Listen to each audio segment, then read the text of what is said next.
and welcome to the first ever edition of Britain Unravelled.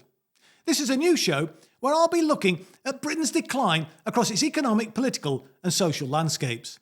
I'll be exploring current affairs and the historic legacies at the heart of Britain's current internal decay. In this episode, I'll be discussing the riots that spread across Britain at the beginning of August and offering some analysis that you won't hear on the mainstream media anytime soon. Later in the show, I'll be joined by the celebrated hip-hop artist and podcast presenter for Mint Press News, Lowkey. So make sure you stick around.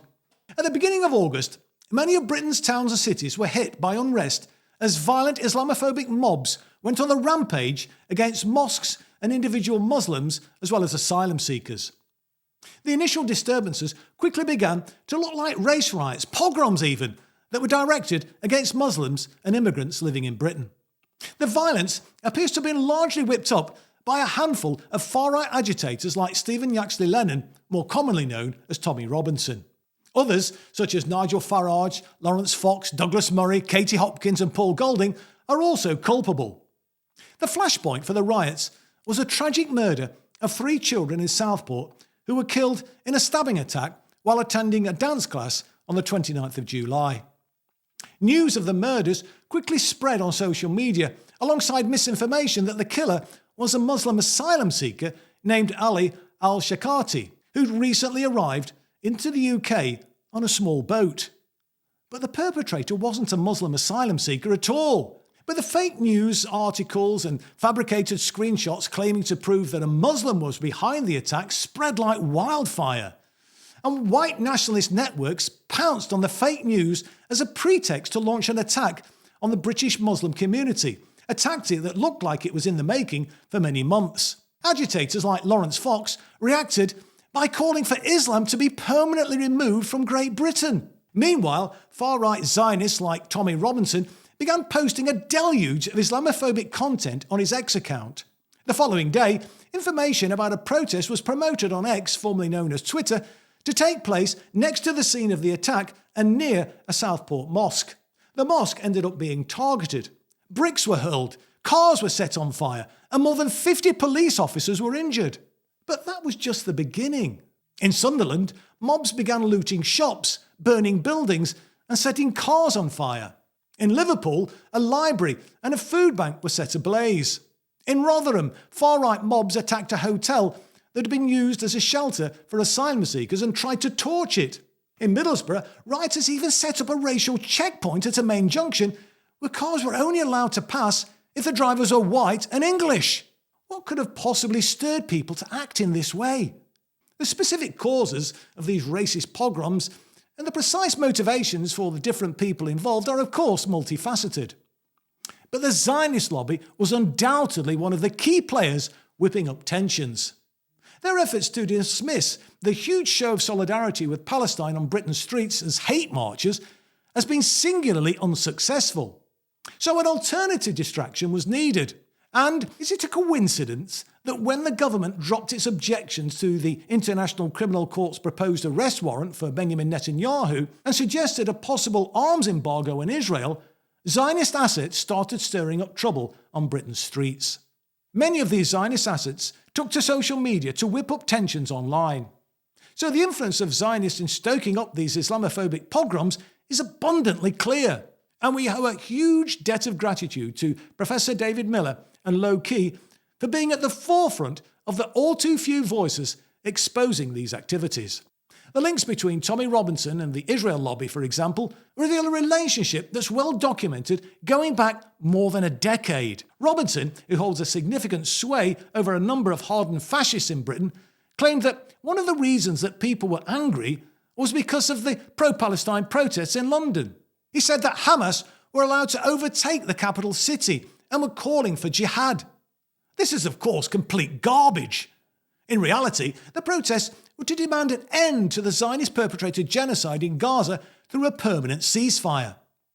But clearly, the huge numbers of people turning out on the streets for Gaza, combined with a political awakening among British Muslims at the general election in July, spooked the Zionist regime. These riots, in part, were almost certainly a response to that, with the aim of intimidating and silencing British Muslims. Laughably, the apparent MI6 asset, Paul Mason, was one of a handful of state-aligned subversives trying to blame the riots on Russia. But despite Mason's protestations about Russia, the material links between British far-right agitators and the Zionist regime are undeniable.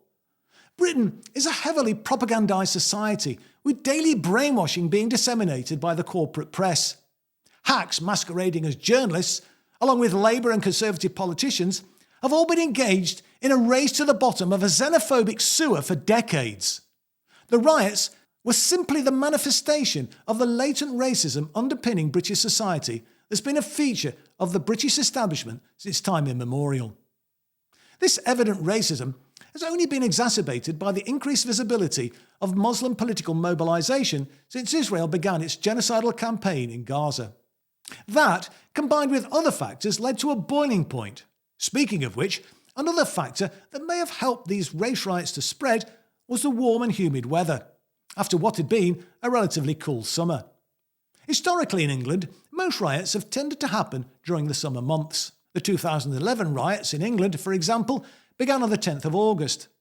Various riots in 2001 in Bradford, Hare Hills and Oldham also took place in warmer weather. So the increased temperatures at the beginning of August likely served as a catalyst for many people to be swept up in the hysteria. And the fact that school was out was likely the reason why so many young people joined in with the violence and looting. These people are, of course, simply cannon fodder for a bigger agenda. Their miserable and desperate situation has been growing for many years. Since 2008, there's been no significant increase in real wages, leaving many families struggling to make ends meet. Over 14 million people are living in poverty, and precarious employment is now endemic throughout the land. And this economic stagnation has coincided with a population increase. Yet the rate of house building hasn't kept pace. Rented property is increasingly unaffordable for many, and the prospect of buying a house or a flat with a mortgage is simply out of the question for an even bigger proportion of the population. This economic inequality has led to disempowerment and mistrust. And that feeling has been exploited and misdirected by the self-same politicians who are responsible for Britain's economic malaise. Rather than tackling economic inequality, politicians and the corporate media, egged on by the Zionist lobby, have sought to divide the people, to put the blame for low pay, insufficient housing and inadequate public services on the poorest and most vulnerable members of British society. Complaints about NHS waiting times have been blamed on immigrants rather than systemic underfunding and privatisation. While 50% of the land in Britain is owned by just 1% of the population, asylum seekers are being blamed for Britain's housing crisis. The very people fleeing from imperialist wars and the West's economic exploitation of other countries are being scapegoated for the problems created by Britain's powerful elite. Not everyone who participated in the riots was an ideological fascist, of course, but most of the ringleaders certainly were. And while many parts of the Muslim community were gearing up to build defence committees to defend themselves and their places of worship, the British state quickly began a campaign of pacification. I've heard several reports of police officers showing up uninvited at mosques, promising to offer so-called support. They've encouraged elders within the community to tell young Muslim men that they should stay at home rather than confront the fascist on the street. Another strategy that the state deployed was to not only impose punitive sentences on those involved in the riots, but to apply the same penalties on Muslims for defending themselves and their communities. One of the most egregious examples was where a judge convicted a 24-year-old Muslim man in Plymouth who'd thrown some cans back at far-right rioters. This was after they'd flung a bottle of alcohol and hurled racial slurs at him. But Judge Robert Linford sentenced him to 20 months in prison, saying he should have risen above their simply obnoxious racism. Another common fanciful talking point was about supposed two-tier policing. The claim being that white people get treated more harshly by the police than Muslims and migrants. But this assertion flies in the face of all the evidence, which demonstrates beyond any shadow of a doubt that the reverse is true. However, I should also make clear that the evidence shows that working class communities in general are treated more harshly by the police than the middle class and ruling elites. So how did these riots fizzle out? Well, on August the 7th, Heroic anti-fascist counter-protesters gathered in their thousands across the country to reclaim the streets after far-right extremists had planned to hold rallies in multiple British cities. They faced down the fascists and delivered an historic victory. Meanwhile, Labour Party officials were tripping over themselves to pat the police on the back for supposedly containing white nationalist mobs. But the truth is the police were simply bystanders to grassroots anti-racist activists. But the battle isn't over. The Labour government has decided that it will seek to paper over the cracks by using brute force to quell unrest. But tough prison sentences won't solve the consequences of austerity. The housing crisis, lengthening NHS waiting times, deteriorating public services, low pay and precarious employment need political action to undermine the influence of right-wing Islamophobic Zionist propagandists. But instead of taking decisive political action to address the alienation felt by many British citizens, the Labour government has responded by institutionalising the demands of the fascists. The Home Secretary, Yvette Cooper, has promised a surge in immigration enforcement and the repatriation of asylum seekers with plans to build 2 new deportation centres. The political class sitting in the House of Commons and the corporate media are failing the country. They exist to protect the neoliberal and imperialist status quo, which is why we need to find other ways to bring about the change that Britain desperately needs. So at this point, let me bring in Lowkey. Thanks for joining us, Lowkey, on the first show on Britain Unravelled. I just want to get your thoughts in the first instance about who you think is actually culpable for these riots that we saw in the beginning of August, end of July. People like Nigel Farage is definitely, I think, in the frame. Tommy Robinson, Katie Hopkins, Douglas Murray. They've made some inflammatory remarks, not just recently, but over a long and extended period of time. So just for the benefit of viewers, what's your thoughts on who you think is actually culpable? Well, actually, there have been 2 key prongs of mainstream coverage of both economic issues on one hand, but then foreign policy issues on the other hand, that have come together in a confluence of forces with these characters that you just mentioned. So, number one, since 2008, you've not had an increase in real wages in this country. You have a status quo where 50% of the land is owned by 1% of the population. You've had over 100,000 people killed in preventable deaths by austerity. But then, on the other hand, rather than understanding these issues as the product of political forces, you have pushed out there the idea that there are human beings within the society who have significantly less power than many others in the society, who have all of this placed on their shoulders. So it's the way in which the war on terror has had the creative bogeyman pushed forth as the reason for all ills. And this has had with it a threat inflation. So it's not just been that potentially these impossible compatriots, being Muslims, people from the Middle East, people from target populations for British military adventure, are somehow cannot be absorbed into the society, are not part of the society, are not only physical threats, but they're also economic threats. So in that way, you have key figures like the ones you mentioned who have constantly sought to astroturf this idea within the society and provide the intellectual buttressing of this idea. And also they've constantly pushed the ideas in quite subtle ways of pogroms. So figures like Nigel Farage and Tommy Robinson have for decades been referring to Muslims in this country as combatants. Now, the reason they use that term combatants is because it justifies the use of violence against those people. And it becomes an almost natural conclusion of that type of thinking that you're internalizing the war on terror, which was previously external. But then we also have to think about the way the mainstream newspapers have literally produced millions of headlines across these 20 years that have been aimed at stripping Muslims of their humanity and, in a sense, decreasing the dimensions of their humanity. The way in which you understand people within the society becomes more narrow and becomes more tightly attached to foreign policy objectives and the industrial, the justification of industrial scale killing. It's a kind of divide and rule strategy, it seems to me. I mean, my sense, Lowkey, is that most of the people participating in the riots weren't ideological fascists. I mean, would you agree with that? It would definitely be my impression. They are, of course, coming together under the banner of quite clear fascists. In the case of someone like Tommy Robinson, for example, I think it's also important to look at the trajectory of some of these figures and what they've done.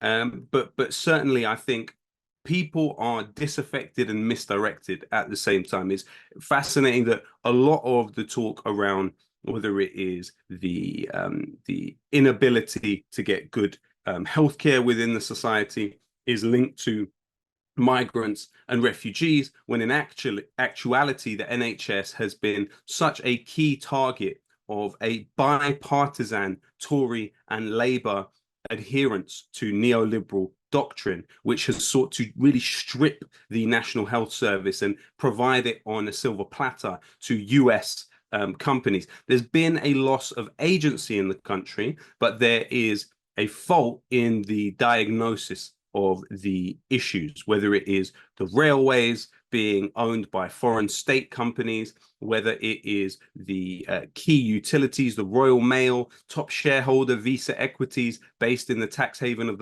Luxembourg. But the interesting thing is that even some of those figures, like Lawrence Fox, for example, they share something in common with the forces disempowering the country, because Lawrence Fox was given £5 million to run for mayor of London by someone called Jeremy Hoskin. Well, Jeremy Hoskin's business interests are all across the tax havens of the world. So you, at the same time, you have offshore capital pumping into this movement to tell people that the forces disempowering them are actually the most vulnerable in the country. You also have the actual institutions being stripped of sovereignty, and that power being transferred mainly to European and US companies, but also companies based in tax havens. So people are aware they're losing agency, but they're pointing in the wrong direction. Indeed, indeed. Well, it's straight out of the kind of fascist playbook since time immemorial, isn't it? To other groups in society to advance their sort of, ideological platform in that sense. But there's been also some talk, hasn't there? And I think you've commented on this yourself, Lowkey, with regard to the role of the Zionist lobby in sort of fomenting these riots. The Israel, the Zionist entity, in terms of trying to, as it were, deflect attention from the genocide that's been taking place, the last 10, 11 months in Gaza. Just say a bit about that. What's your thoughts on that? Because some people kind of dismiss it. Oh, it's just conspiracy theory, this. But just give us your thoughts about that, because we know, don't we, that Stephen Yaxley Lennon, also known as Tommy Robinson, is certainly in bed with the Zionist and funded by them, and claims to be an out-and-out Zionist himself. Just say a little bit about that, if you could, for us. It's an undeniable fact that key figures within this current iteration of far-right fascism in this country have been cultivated by powerful Zionist actors over decades.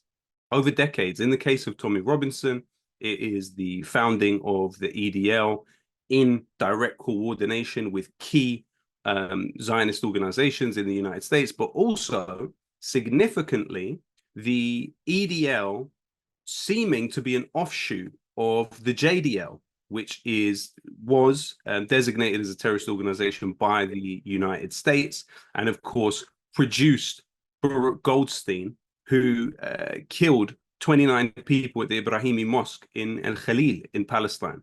And the JDL has that vigilante push to attack Muslims in the streets. Obviously, the EDL has it too, but to a less violent extent. But when you look at the paperwork at Companies House for the EDL, it was registered by a former Israeli soldier, by Roberta Moore, is her name. And she initially registered the EDL, but then changed the name after a few years to the JDL UK. You also have the case of Helen Gower, who was Tommy Robinson's assistant. She initially registered the EDL on Companies House as the English Defence League. She then changed the name to the English and Jewish Defence League. And a very key figure, Nachum Shifrin, at the beginning of Tommy Robinson's EDL project, was a key speaker supporting the EDL, spoke at the demonstrations outside the Israeli embassy, and he was the driver for Meir Kahan. Meir Kahan, the founder of the JDL. So there's a clear relationship there. And then Tommy Robinson was funded by Robert Shillman, as was Ben Shapiro, who was simultaneously on the board of the Friends of the IDF. So there's a significant role that Zionist actors have played. It's a very clear link. A very clear link there, certainly. I mean, and one of the tactics that they've deployed as part of this kind of divide and rule strategy is to talk about, two-tier policing, that, the white community, if you like, in Britain is treated more severely, more harshly by the police than the Muslim community and so on. Just say a bit about that, really, because, to me, I think that's a complete myth, but I think it's really important that we kind of explode that myth. So just say a few words about that if you can. Well, it's a completely counterfactual assertion. Why would the police have something like the McPherson report standing against it, which shows that there's institutional racism within the police? Why would you have black people nine times more likely to be stopped and searched by the police? Why would you have ethnic minorities 40% of the prison population, even though they're only 13 to 16% of the population? Why would you have, as a Pakistani man, or an IC4, as it's designated by the police, be 154 times more likely to be stopped under the Schedule 7 Terrorism Act? There's so many ways in which this is complete mythology. It's complete mythology. There's no basis at which this is true. And I think it's being pushed, this idea of the two-tier policing, which discriminates against white people. I think it's being pushed as a psychological operation, really, to misdirect people's energy and the blame for the social issues and economic problems that they face within the society. So again, it's a horrendous attempt to twist reality and invert the situation. Mm-hmm. And what about the response of the state to what we saw in the earlier part of August, late July, in terms of the very severe sentences which are being handed out? Have you got any thoughts about that? Because, I mean, in my opinion, personally, I don't think these heavy-duty sentences are going to do anything about the underlying, disgruntlement that a lot of people feel, disenchantment, alienation. If anything, it will probably reinforce it, in my view. But what do you think about that? Well, in many ways, Keir Starmer represents a integration of the security and the political state within this country, because he's somebody that spent years of his life serving the security state in a myriad of ways, whether it was the Julian Assange case or other instances of him serving the trilateral security state, which is established, which is the British establishment, the US military establishment, and the Israeli military and intelligence establishment. And they function as one hand. Now, Keir Starmer has a proven record serving all of those forces as both the head of the CPS and then, of course, as the head of the Labour Party. And so now, in a way, you've worn away the pressure that may exist between a politician on one side and the security services on the other side. So rather than having them as two different voices that may disagree on things, you have them as one person, which is Keir Starmer, who now is pushing to enforce the same kind of situation that he enforced after 2011. But here's a key thing about it. here's the key thing about it. They have had a pro-Palestinian movement in this country, which is stronger than almost any other place in the world. So in the Roy Institute report, the key Israeli military think tank, it described London as the hub of the hub of the hubs of delegitimization of Israel. You've not had a movement like Palestine Action anywhere else in the world achieve the victories that Palestine Action has achieved. Now, it is no coincidence that the disproportionately the massive sentences being meted out to individuals off the back of these riots coincided with Palestine Action. We've got 16 Palestine Action activists in jail right now in this country. So that was the shock doctrine. The shock doctrine off the back of the riots was, like the arrest of Richard Medhurst, the journalist, and other types of measures being taken on a daily basis to suppress the will of this massively impressive movement, actually, comparatively speaking, that is taking hold in this country. So suppression will deepen. There will be more arrests. More of our number will enter the jail. And that is just the reality of where we are. No, indeed. Well, we're hoping to get Richard Medhurst on the show to talk about his experience and the abuse of the anti-terror legislation. But just in conclusion, Lowkey, and briefly, it seems to me, the government Home Secretary seemed to be doing the fascist sort of bidding for them with a sort of rhetoric and proposed legislative changes that they're on about bringing forward. But just briefly, and it's difficult probably to sort of put this in a succinct way, but what do you think needs to be done to arrest the rise in fascism that we're seeing in this country, and indeed across Europe as well, actually? But obviously we can only concentrate on what's happening here. But do you say a few words briefly about that? I think it's the understanding that the fascism is in the state.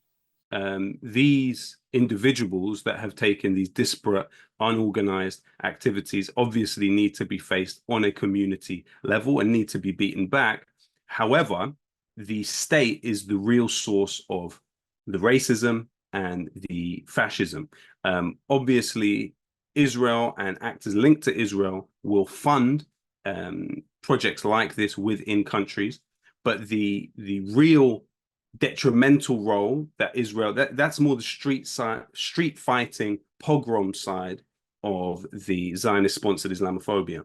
But the even more dangerous Zionist sponsored Islamophobia will take place in decisions of government. And we also have to really think carefully, what will Keir Starmer, who has served the United States and the security state so loyally, what will he do when you have a Trump in the White House who says the West Bank is now Israel, who says we're going to war with Iran? What kind of humiliating policies will Starmer take during that period? And what will that mean for the rest of us on both a macro and a micro level? Yeah. Well, listen, on that question, we're going to have to leave it there. Let me thank you, Lowkey, for joining us on the first edition of Britain Unravelled. And thank you for watching, everybody, today. I hope you'll join us next time on Britain Unravelled. But until then, this is Chris Williamson saying bye for now.